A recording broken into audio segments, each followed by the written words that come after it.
O senhor tem, a gente percebe, uma estratégia digital muito ativa, né?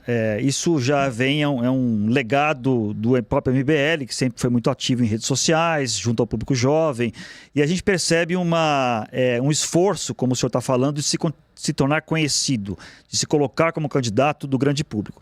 E aí há uma estratégia de dar muitas declarações de impacto, fazer barulho, gravar vídeos que dão repercussão.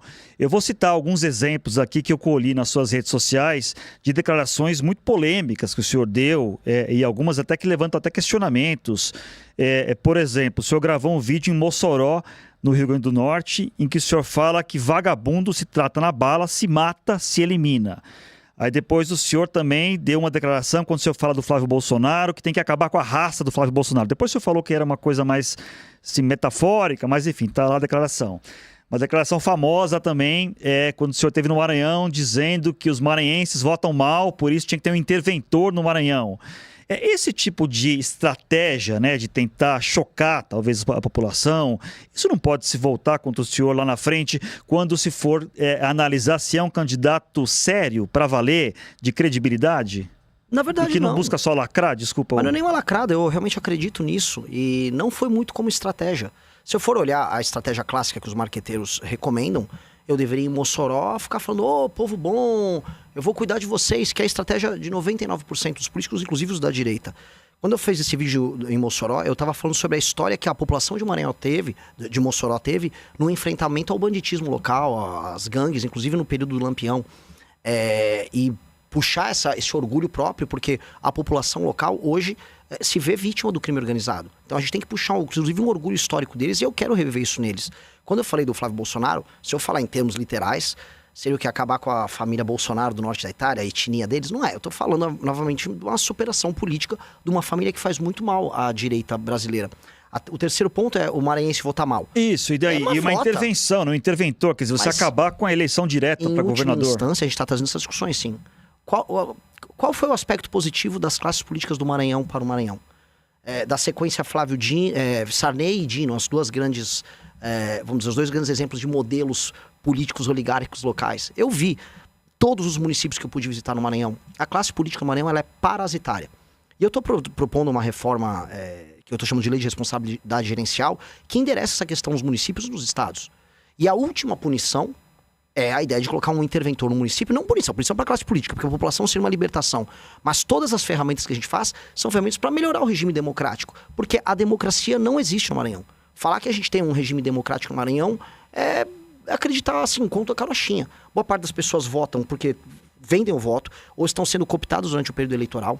Elas trabalham com sistemas de incentivo durante o período eleitoral de, basicamente, tem um emprego na prefeitura, fazem contratações às vésperas das eleições, essa é a nova moda, shows dos mais estúpidos, dos mais inúteis, a gente está falando de mais de 5 bilhões de reais gastos em shows e festas locais. Mas acabar com a democracia é uma maneira de resolver a democracia? Não é acabar com a democracia. Se você não tem um governador eleito? Não estou falando isso. Eu estou falando, eventualmente, se você não consegue cumprir indicadores básicos no município, vamos dar um exemplo, eu visitei Marajá do Sena.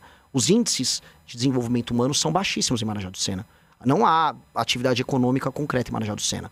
Primeiro, então, entra um prefeito em Marajá do Sena, eleito, bem constituído, e esse prefeito tenta entregar esses indicadores, que é o que a gente quer estabelecer na nossa lei de responsabilidade gerencial. Se esse prefeito consegue entregar os indicadores, muito bom. Agora, o que ele não vai poder fazer, é o que eles fazem hoje, ele pega uma prefeitura com 10% de saneamento e entrega com 9% de saneamento. Os sistemas, vamos dizer, de prover água, ou vamos colocar a educação no ranking do Saeb, baixíssimos. Ele não melhora nada. Só que chega a véspera da eleição, ele compra o voto da população e se reelege. Pois bem, se ele não cumprir indicadores mínimos, ele não vai poder participar da reeleição. Outra pessoa participa da eleição. E os indicadores, o sistema a gente está desenhando para ser uma legislação muito simples e objetiva, com critérios que qualifiquem a democracia. Porque hoje, em lugares onde as pessoas são muito humildes, elas vão votar pensando no estômago, com medo de perder o emprego, com medo de perder a renda, porque a classe política local, parasitária, ela própria, não liga para a melhoria na vida dessas pessoas.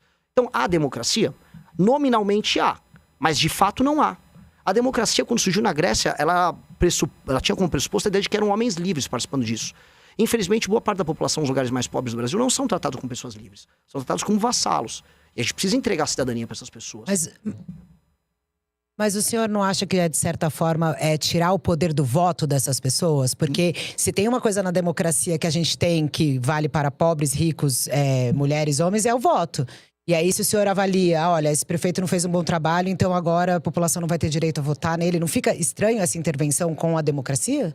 Muito pelo contrário. Novamente eu falei, uma intervenção no município é só num caso muito grave, em que aquele município não está atingindo por 8 anos um indicador de desempenho. Agora, nos primeiros 4 anos, se um prefeito não consegue entregar essa melhoria nos indicadores de desempenho, e aí ele aparece na pesquisa com 50%, 60%, entendam, essa é a regra. É isso que acontece em todo o Brasil. Os prefeitos nessas cidades pequenas, com péssimo IDH, eles se reelegem. O que eu estou fazendo é, olha, esse prefeito não vai poder concorrer à reeleição. Não melhorou um indicador, vive de repasses federais e não consegue melhorar a vida das pessoas.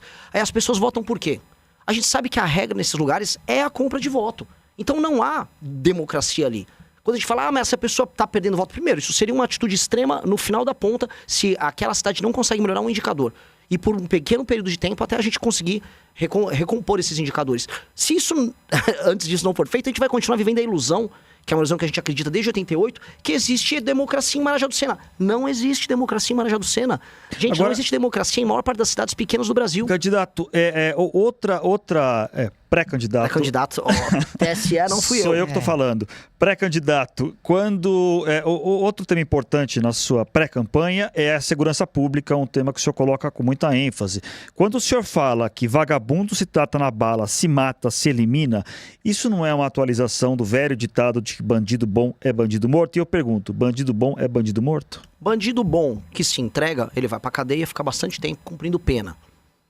Bandido que não resolve se entregar e tá segurando um fuzil e tá ocupando territorialmente uma área do Brasil de maneira ilegítima, ele basicamente vai morrer.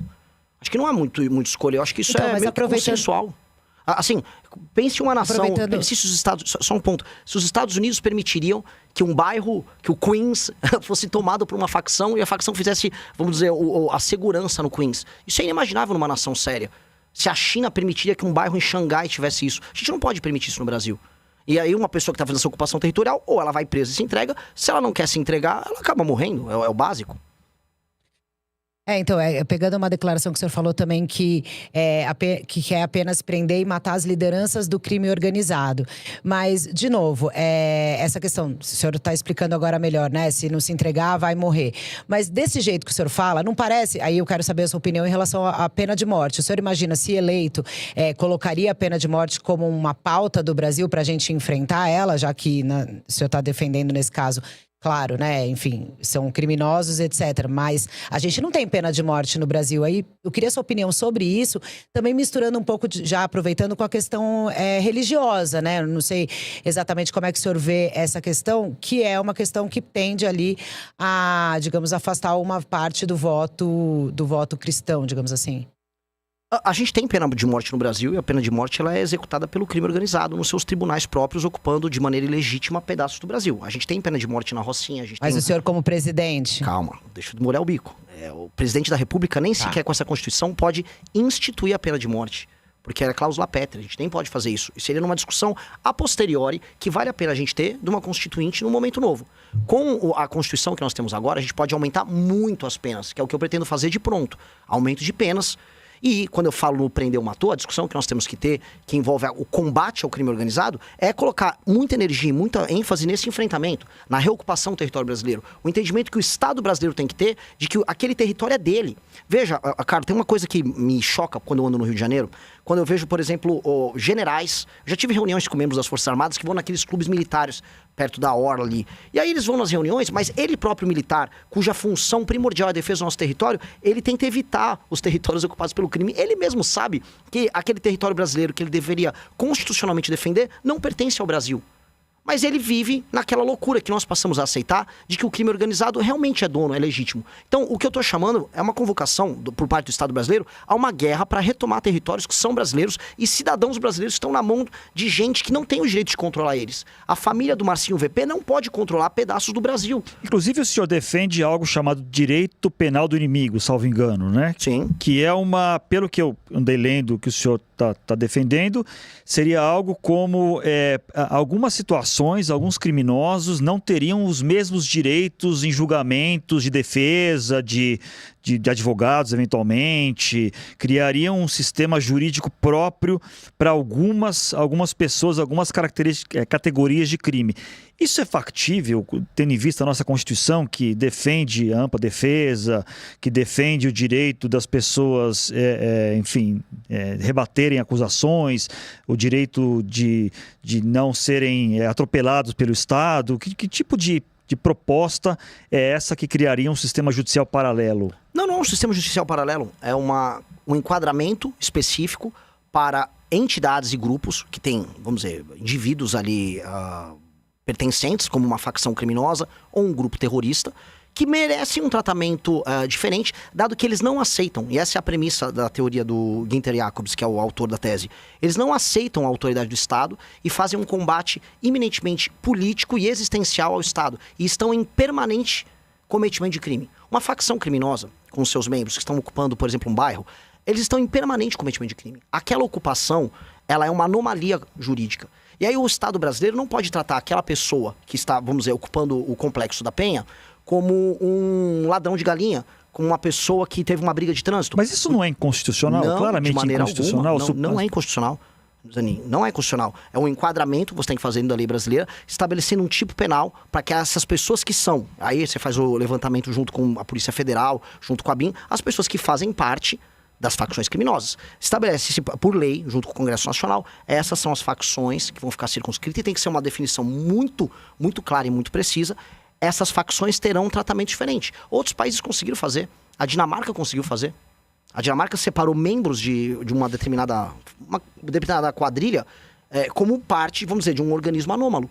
O que eles chamam, o Günther Jacobs, e a gente precisa entender, é o direito penal de terceira velocidade. Ele tem que ser veloz, a gente tem que ter medidas que sejam rápidas e enfático com esse tipo de bandido. Não dá para eu chegar para um membro do Comando Vermelho, ele tá com um fuzil na mão, não, mas eu tenho aqui minha presunção de inocência. Um sujeito que tá com um fuzil, um sujeito que tá fazendo uma ocupação territorial, o chefe de uma facção, ele não tem presunção de inocência. Ele é um inimigo do Estado, igual o Osama Bin Laden igual qualquer terrorista é. Ele é anômalo, ele está numa posição anômala. Isso é um fenômeno, vamos dizer, que o direito começou a discutir, especialmente com o surgimento de organizações terroristas no século passado, anos 70 e 80, para responder a essa demanda. E é legítimo que exista isso e a gente precisa ter isso. Até porque uma pessoa que está cumprindo a lei e eventualmente comete um delito, ela tem o direito de defesa dela garantido. Agora, uma pessoa que faz parte de uma facção que está permanentemente violando direitos humanos, não. Gostou do vídeo? Clique no gostei. Se inscreva no canal, ative o sininho para receber notificações. Até a próxima!